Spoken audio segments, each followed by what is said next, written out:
Welcome to Anecdotal Anatomy, the podcast that curiously explores the stories the body holds and tells through conversations, stories, and practices. Our mission is to connect the individual to the collective through our stories, so we may better understand our interdependence and ultimately live a more peaceful coexistence. Is that too much to ask for? Each episode builds from the last and contains kernels of every conversation we've had to date. We cover science-y things like fascia, anatomy, the nervous system, and other body-based sciences. We also have a pretty high tolerance for the woo factor, which, let's face it, is also energy and should not be discarded as if it has no value. We are nature-loving, yoga and meditation teaching podcasters that could, aiming to make the world just a little better than we found it. Our motto is, leave no trash trace, we're only visiting, but leave your heart print with every step.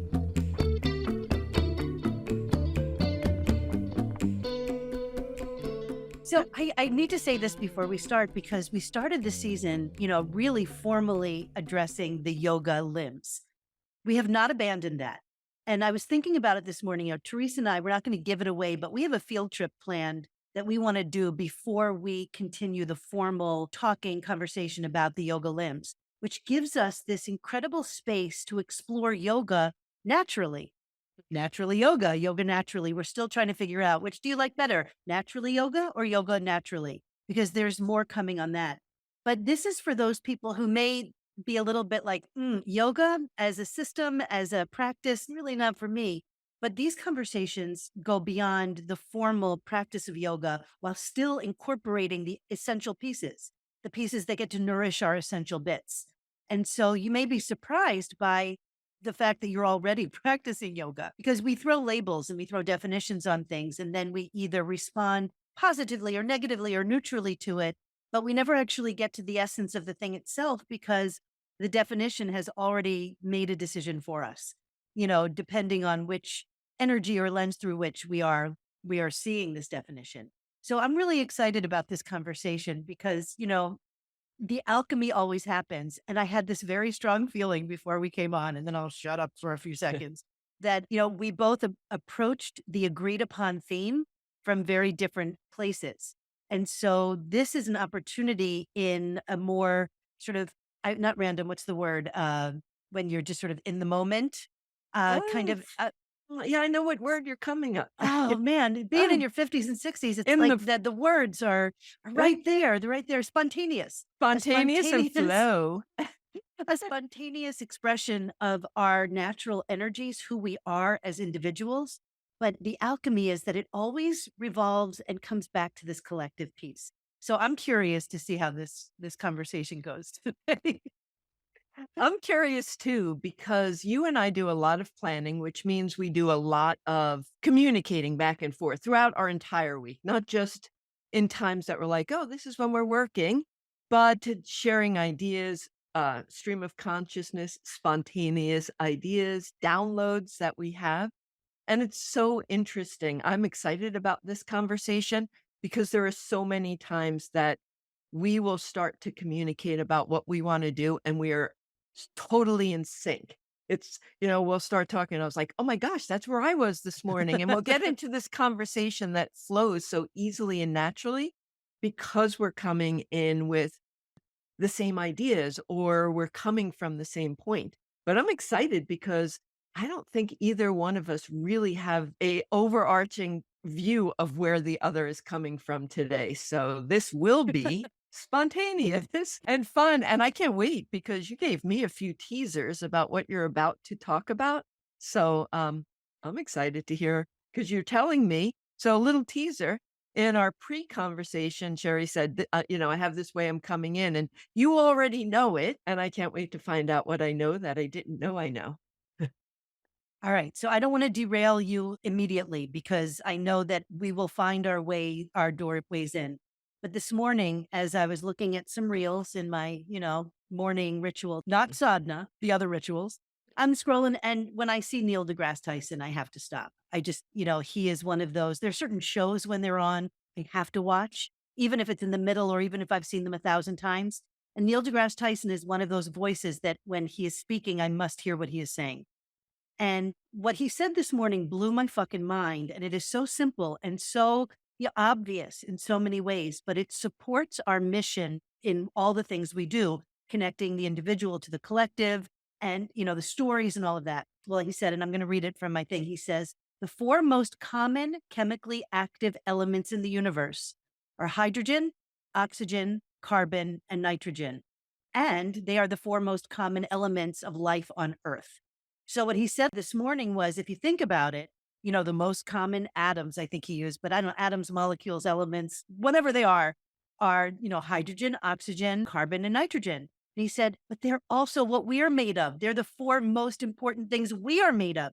So for us to think that we are anything separate from the universe, and then it goes back to Rumi's quote, which you are not a drop in the ocean, you're the ocean in a drop. That these bodies are just containers of ocean water, of ocean consciousness. So this is not to derail, but just to say, like, even our cycles, our seasons, they contain the universe. Everything is the universe. So anything that you were going to start with or you're going to say is going to fit in because it's all made of the same stuff. Ooh, now you're blowing my mind. I need to go watch his reel. Oh, Yes, we talk so much about not being separate, being connected. And yesterday I had a conversation with a friend and there was a jump off point, but where we got to was if you're sick, I'm sick. If you're not doing well, I'm not doing well. It is that connection that the universe is in us. We are the universe. There's so many different ways to say we are connected. We're connected to the universe, the natural world, these things, hydrogen, carbon, nitrogen, that exist both within us and out. And the only way that they are possibly not connected is because we have skin, right? But our skin is permeable. It's designed to let things in and let things out. So how strong is that boundary and how much communication goes with, like, what's coming out in my sweat that I'm letting out into the universe? And when I've got that hot sun or I'm walking in the rain and that water is there, like, how much permeability in the smallest minute particle is there between what's contained inside and what's contained outside? And I know that sounds like a real stream of consciousness where people are like, oh, they're really talking this existential type of conversation today. But it is so. There's so much integration. Where are the lines of separation? and are inside and outside just an illusion? If the Rumi thing about taking the cup and dipping it in the ocean, it's still ocean water. It's just in this cup. It's not separate from the cup. The cup just is holding it. But is inside outside a thing that a device we use to separate as because our minds need to make sense of things? I don't know, but what in terms of this conversation and in cycles, it it comes to balance. Like, how do we balance? You were saying earlier that, as yin as you are, you have this morning, you were like, rushing around and getting some yang shit done, with that yang energy. We can't only be yin or only be yang. We have to find that balance, honoring the essential person we are. Maybe, you are essentially more yin, I'm essentially more yang, but we get to also live into those moments of opposition or a seeming opposition. And so, we're in this winter season that we just did this walk that was time to go time to go yin. We're hibernating. We're getting, a little bit slower, a little bit quieter, that we get to respond to the energy of the season, the energy of the time. And that is so much, if we think about it in terms of we are the universe, that any little change that we make within ourselves has an impact in the bigger world. The change isn't just inside. It's not selfish. If I'm changing my attitude about something. So for example, I've said before that when I used to do those Ayurvedic tests, I never got any pitta, the fire, because I was, they're all subjective questions and I see myself a certain way, chill hippie chick on the couch eating bonbons and whatever. But no, until I changed my mindset and honored and accepted the fire within me, all of a sudden things changed. My whole world Mm. changed and my perception of the world changed, which meant that the world outside me changed. and the way I interacted with it. So just circling back to this winter time, like how we interact with our sort of collective yin energy. So for those who don't know a lot about yin, Teresa, you're the yin spurt. The yin spurt, I like that. That's a brand new word that we have here. So, yes, we're in this cycle of yin. And I think the best way to talk about yin and yang is that it is cycles. We did rhythm and rhyme in the autumn, which was about changing from the cycle of summer into the cycle of autumn. Then we began our wander in wonder, which was the cycle from autumn to winter weather. So, really honoring the cycles with different things that we do. But cycles are not limited to seasons. Yin and yang happen every day. Midnight is the highest part of yin energy. 12 noon is the most yang inspired time of the day. And the two balance each other out. And I think when we can't have a conversation about yin or yang without the recognition that they co-balance each other and that they're cycles that flow into each other so that we can remain balanced. But for yin, we're thinking more in terms of dark, cool, dense, restful, quiet. The feminine energy is very yin inspired. Maybe it's moving a little slow. I tend to, as you said, have this more yin type personality, but that doesn't separate all of the yang things I need to do. Today is a busy day. I'm going to be traveling. We're recording. We have a class today. I have clients. I mean, just the flow of the day is going to be yang. And what I find that is helpful to me is to lean into my yin energy at times when I feel extremely busy. And that might be as simple as running around, folding my laundry, changing my laundry, getting the next thing done, to just tap into my breath for a minute and just like, okay, so there needs to be the calming energy that happens that allows me to get all, for me personally, to get all of those jobs done without feeling frenetic or angry or overwhelmed, because they can be when you're in a very heavily yang state, be overwhelming. And since I did define yin, let me just balance that out and then I'll send it back to you, where yang might be Back in the studio, Jim. Sorry. Young, we can think of in terms of bright and warm, loud, active, male, getting things done. And the other thing that I missed when I was talking about yin, I found something, and this is something new for me to learn. So I want to dive deeper into it as well. But that um, in my reading this morning, someone described yin as descending energy and yang as ascending energy. And I found that fascinating because, again, in a lot of the ways that I teach, especially from a fascial perspective, I talk about the meridians. The front of the body ascends, the back of the body descends. So it kind of triggered my thoughts. Does that mean if the front of the body ascends, that I can also bring yang to the front body and yin to the back body? So that's just a query, not an answer, just something that came up while I was reading.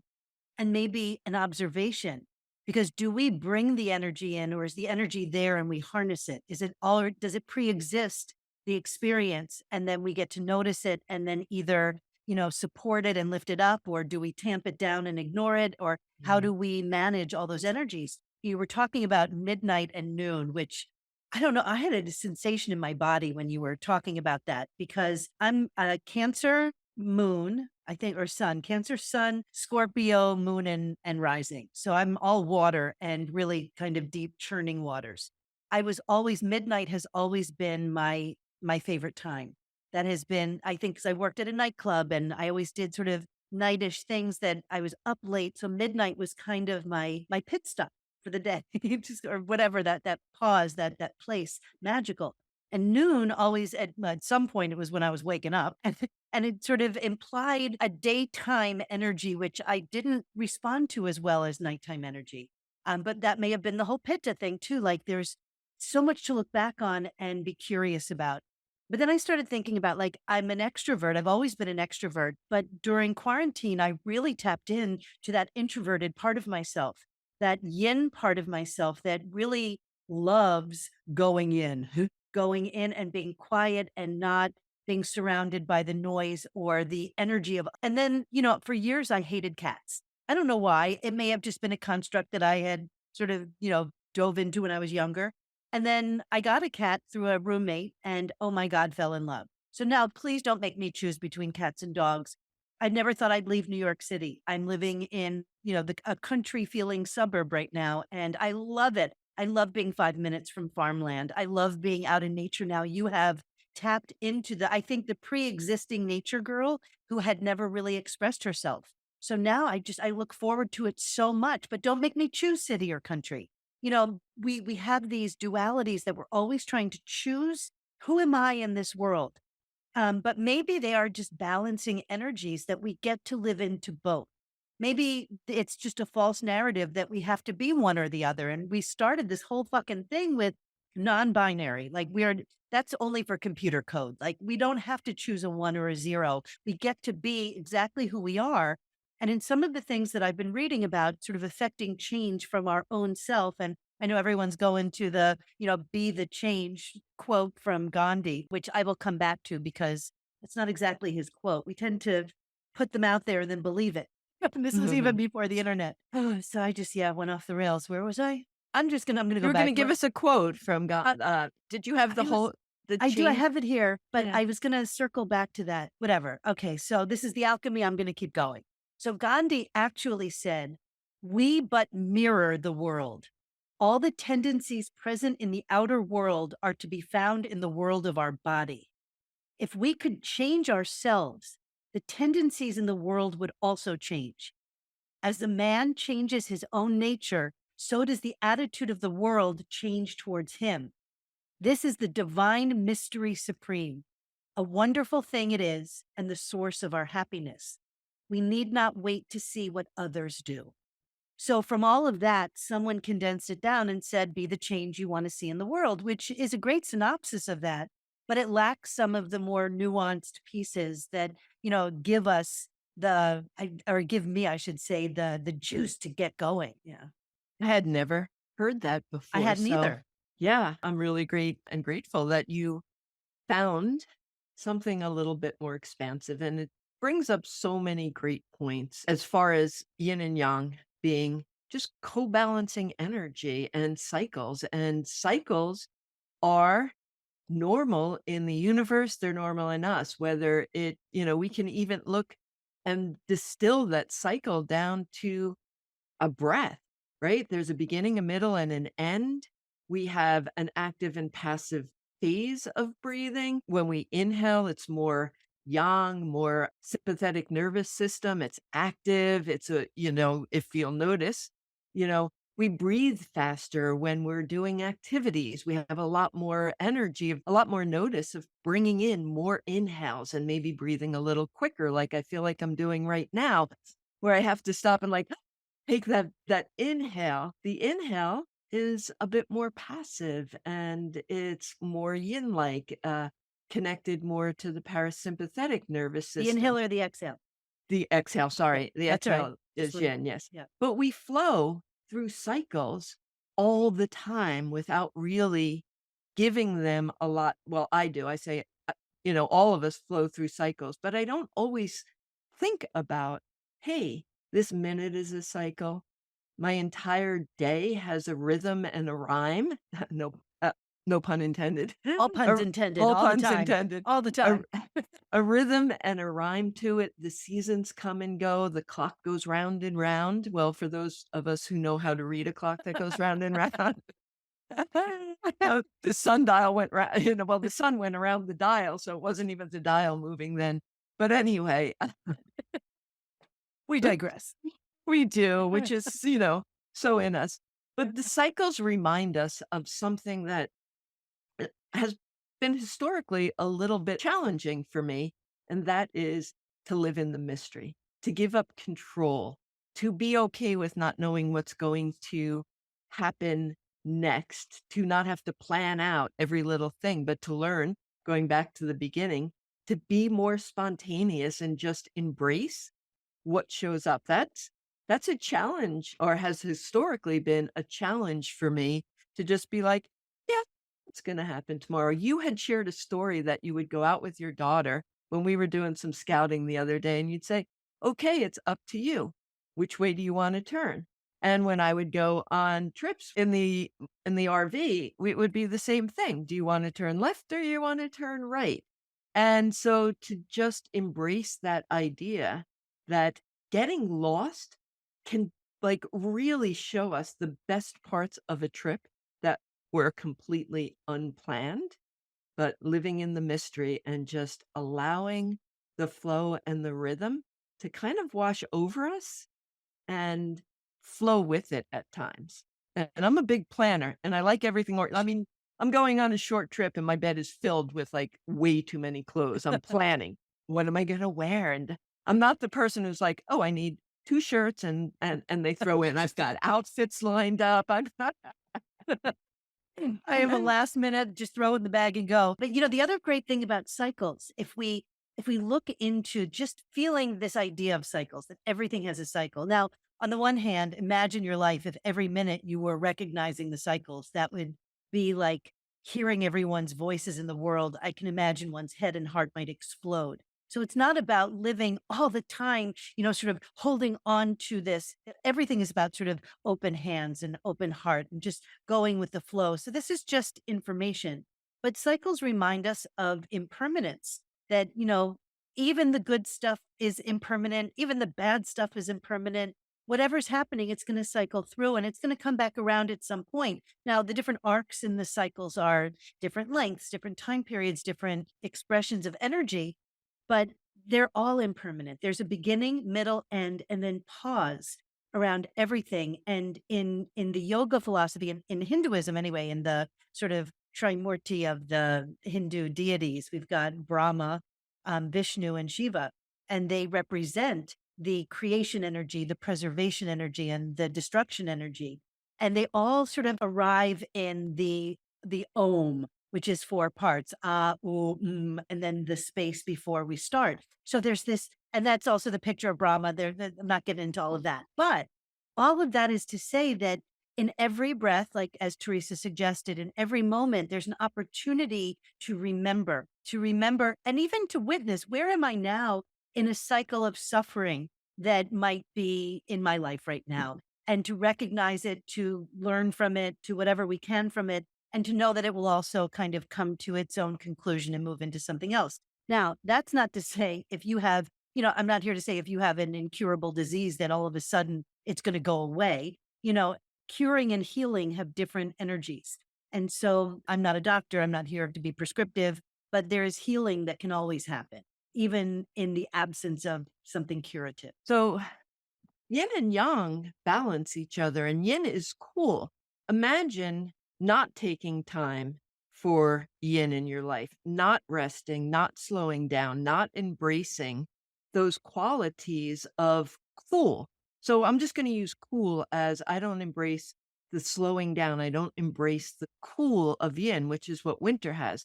Then what happens to the yang energy?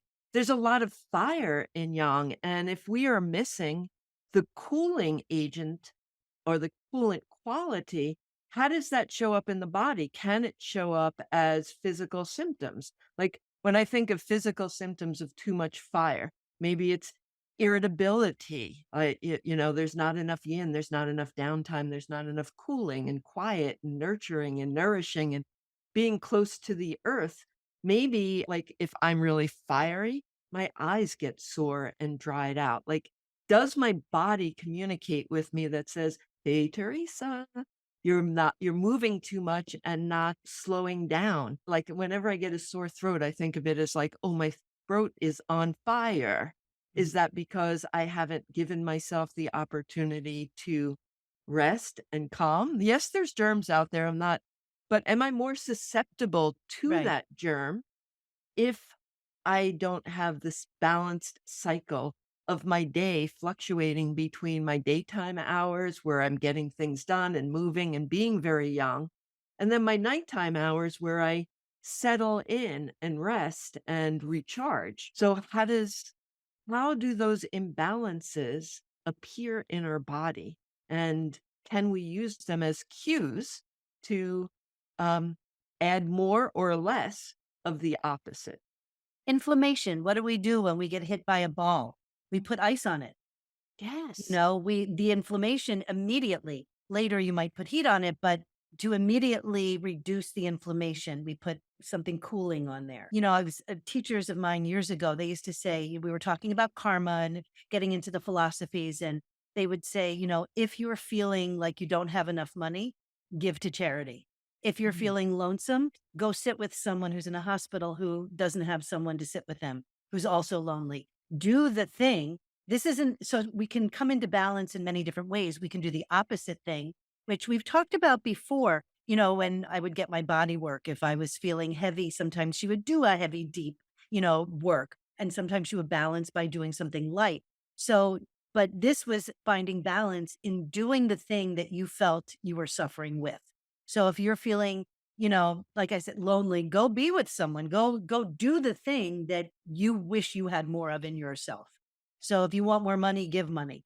Yeah, I know it Mm, sounds counterintuitive. You don't have to give all your money, but if you start saying, I have enough, if I give $1 to this place, that is at least an energetic transaction that may find its way back. And it may not. There's no expectation. So what did we talk about the other day? We said anticipation without expectation. So there's this feeling of energy when you're anticipating something that can feel like exciting. It can feel nervous. The thing that reminds you that you're alive. I used to act. So being on stage, I always had stage fright, but that stage fright reminded me that I was alive, and it would dissipate after the first couple of lines and turn into a different energy. So do the thing and don't be afraid. And with that, the expectations are the things that will necessarily give you disappointment. And, if you find yourself continuously lowering your expectations, what was that Saturday Night Live? Jack Handy, lowered expectations. It was a dating app or a dating site where they just kept lowering your expectations. I Just don't for this. know that, but that is funny. Oh, Um, jeez. You know, the whole th- I, for me, what I really think about when I'm looking at cycles and yin and yang is balance. Everything always seems to lead us back to this place of living a balanced life and to really understand what our body wants, what it's asking for. And when I say body, I mean all the koshas. Season one, body, mind, spirit, breath. We need balance in order to navigate through our lifestyle. And yin, in my experience as a body worker and a yoga teacher for a long time with individuals that I worked with, was undervalued for them. So when I first had my massage uh, spa, it was in a fitness center. And so many people were so great I mean, it was a busy fitness center. There were people on the machines all the time. The classes were well attended. There were a lot of folks. There was a free weight place where there was always bodybuilders lifting weights. And I would ask people who would come in pain, how often do you stretch? And like, I don't have time to do that. I'm here at the gym to do this other thing. Where there was this disconnect that it was the balance to the other thing, that when we took the time to do a yin practice or to slow down, to add in these long held stretches that you would see in a yin yoga practice, it actually enhances the yang practices that you have because it gives the body a chance to move that inflammation that you talked about earlier, to let it flow rather than become stagnant, to gain this deeper understanding of how your body feels because you have time to sit with it. It's slow. It's 3 to 5 minute holds if your body is prepared and you've been practicing long enough to get to 3 minutes. But what it does is it restores, rebuilds, and balances the soft tissue system and helps it to heal so you can advance that more yang practice. And it's quite an education to be able to assist and help people to understand that slowing down is the thing that will advance the speeding up. I love that. I have also had students who came in who were fitness people, but had no flexibility. They had the strength, but came to yoga in order to do that. But when you were talking about balance in the gym, I started laughing because I used to, years ago when I was in New York, I had a trainer and I would go in a couple times a week and I would see these big guys like lifting lots of weight. They had these huge quadriceps, but their hamstrings were like flat. There was like nothing. Oh, who needs hamstrings? Oh, they're only looking from the front. And thinking out of balance, like what does the hamstring do that the quad like what is the relationship? And you don't have to if you don't want to get into it now, but the relationship between the quadriceps and the hamstrings, and why would it be important to give equal attention to the hamstrings as it would be to the quads? So that's a I really know great. I'm No, throwing that's a. this at you out of left field, so don't feel yeah. No, this is a question I get a lot, so I'm comfortable with off the cuff question. So they're agonist antagonist to each other. They co-balance in the same way that yin and yang do. The quadriceps are hip flexors, and also the major quadricep is also a knee extender. So quadriceps flex the hip, and they also work on knee extension. Hamstrings extend the hip and flex the knee. So it bends the knee to the back, right? So they they work in conjunction with each other. If I am working my quadriceps, so I'm doing quadricep muscles, the hamstring has to lengthen in order for the quadricep to contract and give it the space. When we work to an imbalance and the quadriceps get bigger and stronger and shorter, because as we're building that muscle, they get shorter. When we want to use the hamstring, the quadricep doesn't always have enough length. So a muscle can only contract to the point that its antagonist, so the hamstring can only contract to the amount of length the quadricep will give it.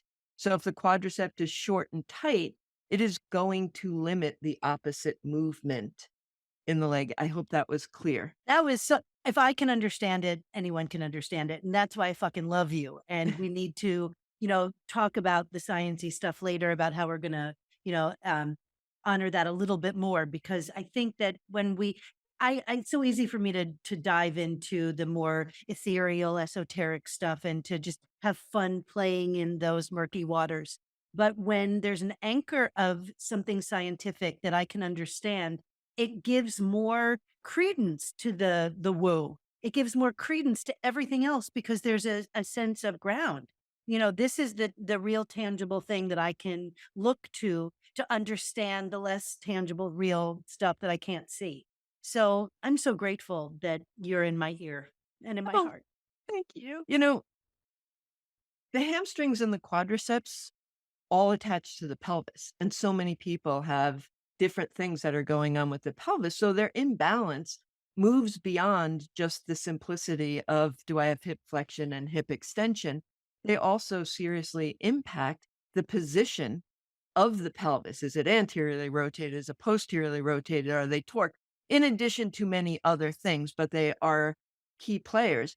And being a yoga teacher and a body worker, oftentimes, and people say this all the time, it is rare, really rare for me to hear somebody say, "Ooh, my quadriceps are tight." But people say my hamstrings are tight all the time. And they most like Say the thing. Are say they tight? tight long or tight short, right? So You if blew you're my mind with that, by the way. yeah, if they're tight short, I mean tight long because the quadriceps are overdeveloped and moving the pelvis into an anterior rotation. Yes, your hamstrings are tight, but they're tight long. So the more we try and stretch them and say, "Oh, I can touch my toes," the more they're going to resist because they're already at their longest length.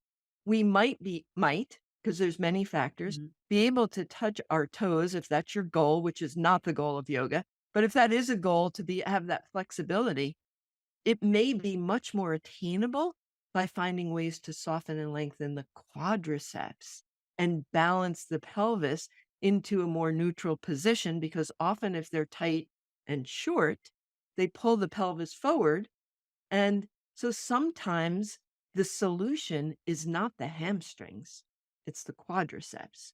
And if we can, so for those bodybuilders that you referenced earlier that are looking at the anterior part of their body that they can see and not so much the posterior, like I don't wanna pass any judgments to people I don't know, but sometimes we can exercise ourselves into dysfunction by not having the yin and the yang, the Balance. balance, right? Agonist, antagonist, they play together. Therefore, they have to work together in our routines if we want to maintain a balanced, equally strong, equally long body. So we want a balance of flexibility and strength in the agonist antagonist relationships so that they play nicely together and we can find ways of being pain free. And that's the asana part of yoga, is finding that strength and flexibility in the body. And then the pranayama helps with the breath and meditate. It's all the juice that makes it tasty and yummy and flowy. Yeah, and I'm gonna say one thing because it Yeah. is a little bit of a pet peeve for me, and so not to be, like, kind of judgmental on any practice because I'm gonna talk about a sun salutation, and I love the sun salutation, so I don't want it to come off wrong because it is a really great way to move all parts of the body and to find that flow and that rhythm and really connect the breath with movement. It's got a ton of very amazing positive things that I love.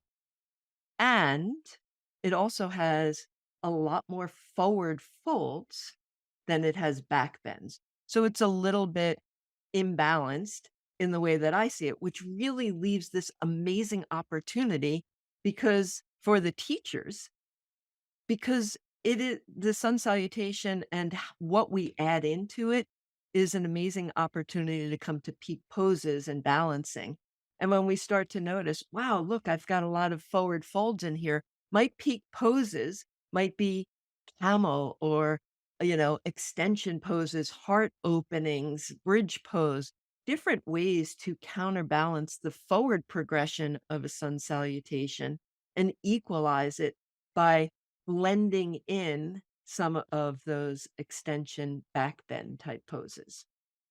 I think the half sun salutations for me, which I'm doing a lot more, definitely that's true. Except when I come up halfway on that inhale after the fold, I see that as a heart opener because my pelvis is, if I'm doing this right, anteriorly going, moving, and I'm opening my heart as I'm coming forward, and then I'm refolding in and then coming back up and doing a back bend. But then when I come back down, or if I'm doing chaturanga, I'm going into either a cobra sphinx or up dog, which is a back bend, which I get to hold. So I feel like there are three potential heart openers in the full sun salutation with the one forward fold and then down again and down dog. If you're considering that somewhat of a forward fold, I'm not sure, but I find it very well balanced with with Mm. the forward folds and the back bends. And I'm doing them a lot, and I'm just bringing in my chaturangas again and down dogs. I'll only do one though in the morning just to kind of see where I am, to assess how my shoulders feel, how my elbows feel, how my wrists feel, how my core feels. It's different from when I was practicing in a public class where it was just kind of moving with the class and going with the flow and, allowing the external experience of the direction to guide me. Now I'm guiding myself. So it's much more of an exploration. Like rather than just moving through it, I get to hold it and say, oh, if I'm holding with my finger pads on the ground and I can move a little bit up and out of my wrists, I feel less in my wrists. If I draw my shoulders back, but breathe into, I know that we had a thing about this, but breathe into the center between my shoulder blades, I feel more stability, but I can still draw my heart forward. And so there's all these little subtle things that I'm working with that I never did before, but I'm also not doing, 30 sun salutations in between poses, linking breath with movement without having to do that. Linking breath with movement is not connected necessarily to a vinyasa.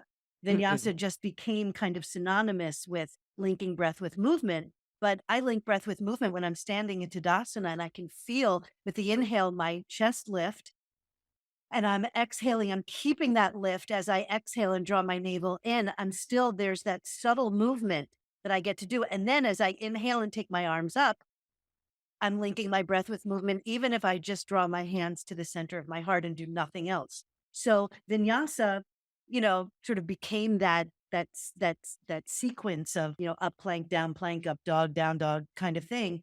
But it's really so much more than that. And Mm. if we're in an acute situation, as you suggested before, like getting the yang energy going, but resting into the yin, there's an awareness there that might also be a vinyasa that is connecting your breath with the movement and energy of the action that you're taking in that moment. That if you never practiced yoga before, you may not have that language, those definitions that would separate you a little bit more from that experience, but you're still doesn't mean you're not doing it. Just because we're not calling it vinyasa doesn't mean you're not doing the thing we call vinyasa. Mm. Yeah. I mean, I don't know. I don't know. But, as I've gotten older and taught as an older person, those forward folds became more problematic because more of the population that was coming to my class had osteoporosis or osteopenia. And I'm not well versed enough to know at where you are in your osteopenia if weight bearing in those certain areas will actually help to build some of that bone back because I've learned that weight bearing after acute pain has dissipated is actually accelerates healing. And so if you're in that liminal space between osteopenia and osteoporosis, like what does that mean? But if you're in osteoporosis, please don't forward fold. Please don't, risk getting those little hairline fractures in your vertebrae. Like those are the things. Now, I don't know. Is that lore or am I making that up or is that a thing? no, that's a thing. Yes, no, no. I don't think I'm not an expert in osteoporosis, but yes, an upright spine.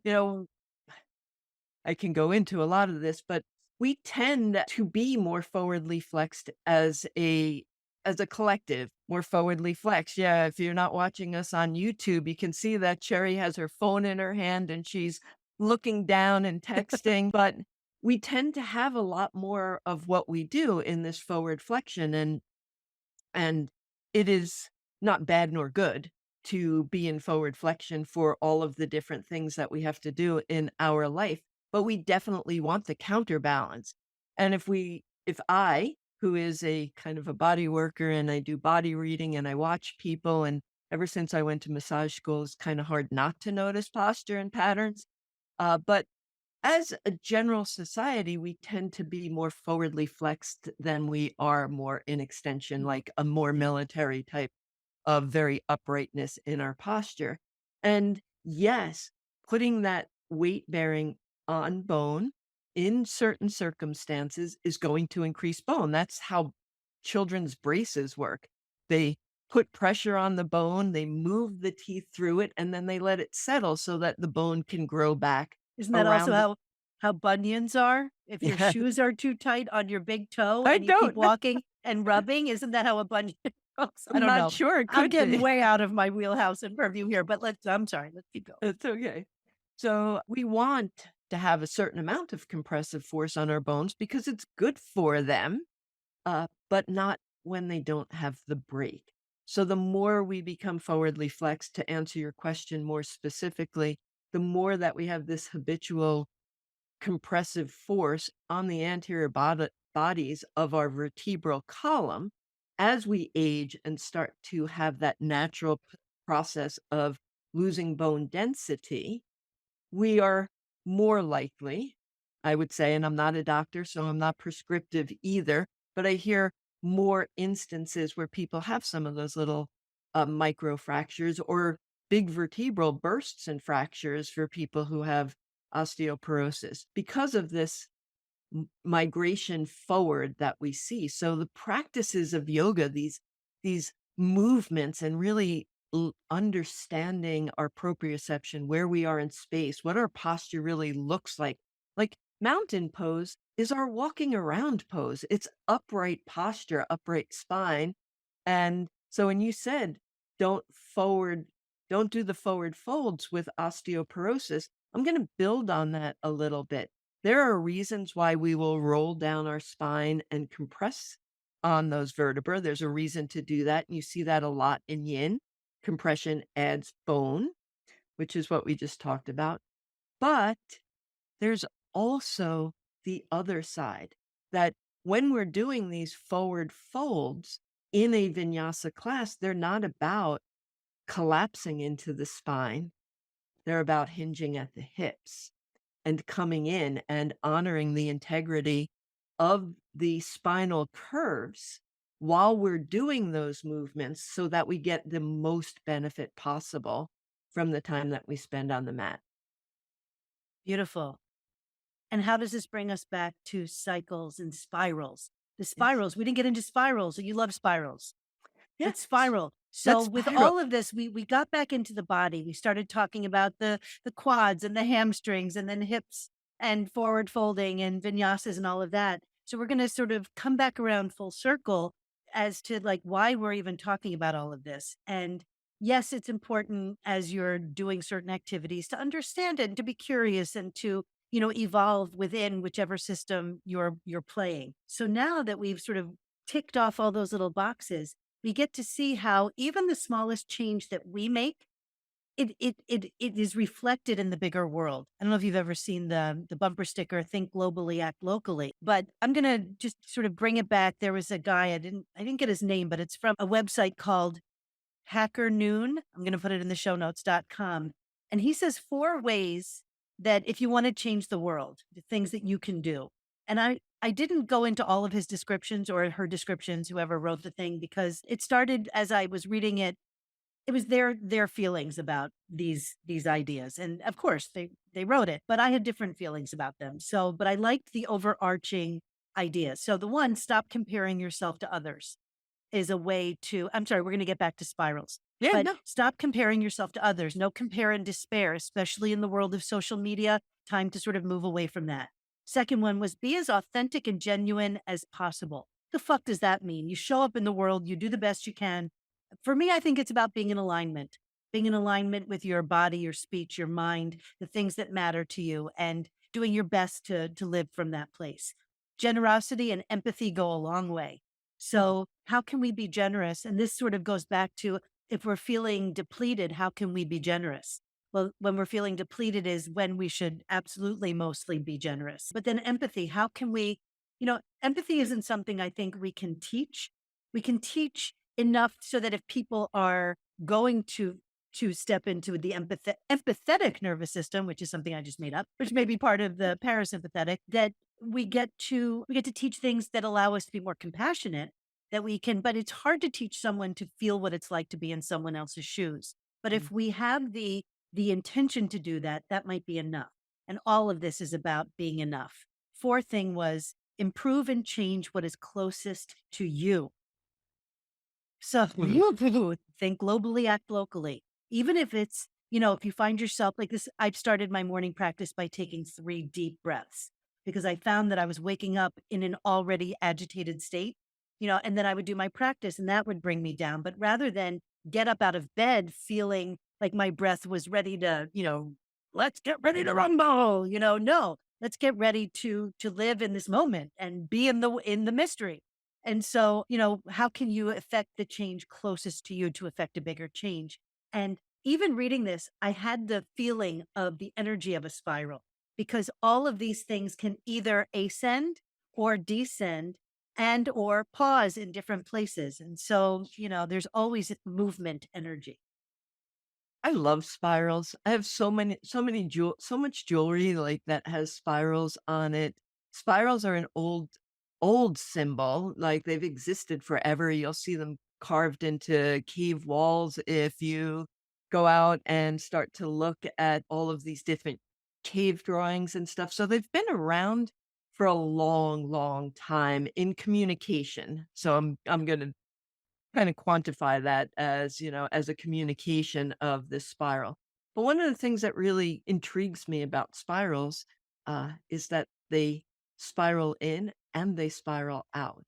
And I always think of a spiral when, if I'm going to meditate or come to a yin practice, that I spiral deeper into myself. And you said you can pause along different places. And so, yes, maybe even as a metaphor, each one of the postures that I will do in my yin practice is a pause in the spiral that's bringing me deeper and deeper into my own experience, deeper into feeling myself into being in a place of self observation. So I can spiral deeper and deeper into my own experience and my thoughts and my energy. But once I'm in there and I sit with it, in order to end my practice and go about my day, I also have to gently spiral back out and come back into this present moment. And in reference to cycles, that spiraling happens within each of those poses. We come in, we come out, right? So we go in, we pause, we sit with it, we experience that place, then we spiral back out. But if we're doing a full practice, we're going to spiral into the next pose. So even when we're talking about spirals, it's not one spiral, it's a series of spirals that lead to the overarching view of the class. So I would think of, if a yin class has 7 poses in it, it's 7 individual spirals within a big spiral for me to start to really get deep into my thoughts, my emotions, and to create the space. It's the thing that I love about yin is the practice is to help me to be able to sit with both comfort and discomfort, not pain. We're not encouraging pain in the practice, but sometimes discomfort. And I'm not even just limiting that to discomfort in my body. Ooh, my hip is a little stiff here. But sometimes when we're spiraling in through the body into the emotional juice of what's going on inside, the discomfort might be an emotion that arises. I was speaking with somebody yesterday who said, every time I practice yin, I cry because I get so close to my emotions. So not only is it a practice of creating space in the physical body and the fascial body and the joints, but it creates space in our thoughts and our emotions and provides us the opportunity to sit with it, no matter what it is. It can be the most joyous, favorite pose that makes me so happy to be there, like butterfly pose and shoelace, 2 of my favorites. Or it can be the most challenging pose, like camel pose, where all I'm thinking when I get there is like, I can't wait to get out of this pose, right? Because it brings up things. So the spirals are just a great way of recognizing that wherever we go in deep or we go in shallow, but there's also the exit to come back out. And that feels like the perfect place to end this conversation. The exit. You gave us you gave us an egress, a place to, to leave. But that was so beautiful. I think you encapsulated the spirit and, all the disparate threads that we drew together during this conversation so beautifully in that what you just said. So that's the end of the conversation. But I do want to say a little something because this was really funny. So my family, we ordered Jules thin crust the other night. And I 2 of my daughters went to pick it up, but I ordered it and I had to call because fucking Mercury is in retrograde and my credit card wasn't working and it was twice as much online and nothing was going through. So I called to make the order. And as I'm talking, my yang energy totally got in the way. And I was like, oh man, fucking Mercury in retrograde, just like what I said. And I said, we've had all these tech problems on our podcast and Mercury, blah, blah, blah. So my girls go to pick it up and they see that the 2 women at the counter are kind of talking. But my oldest daughter said she had this feeling that they were talking about me when she said, I'm here to pick up for Sherry. And they were like, does she have a podcast? And my daughter said, yeah. And she's like, what's it called? And she says, Anecdotal Anatomy. And she asks a couple times, she's like, because she was talking about Mercury and retrograde. And I was really into that. And that was really cool. And so if you're listening to this, people who work at Jules, and I'm not going to give the town because you'll know you're the only ones who work at Jules who have gotten this order. I heard you. And please email us and let us know what you'd like to hear more about because this podcast is not about Mercury in retrograde. But we do talk about a lot of things that fall into the energetic systems. So if you were like the Jules employees and want more of certain things, let us know because this is what we do and we love talking. Oh, about stuff. So let us know. And until Until next time. I never know what's gonna look like until next time. It's hard for us to say goodbye. We like talking to you so much. We're on episode 58 and we still haven't figured out our goodbye. So until next time, Later, baby. Thank you, thank you, thank you. Thank you for listening, for rating, reviewing, and subscribing to our channels and other stuff. Thank you for inspiring us to have these conversations and to create contemplative, live experiences that move our bodies, hearts, and minds to the rhythm of our highest selves. Thank you for showing up. Feel free to send us your stories, questions, and comments to anecdotalanatomy@gmail.com. As always, we want to thank our amazing editor, Judith George, Keith Kenny for our fun music, and Cindy Fatsis for our photos. Journey with us as we continue down the roads of discovery, taking the detours and meeting the mysteries. You are our why. See you next time.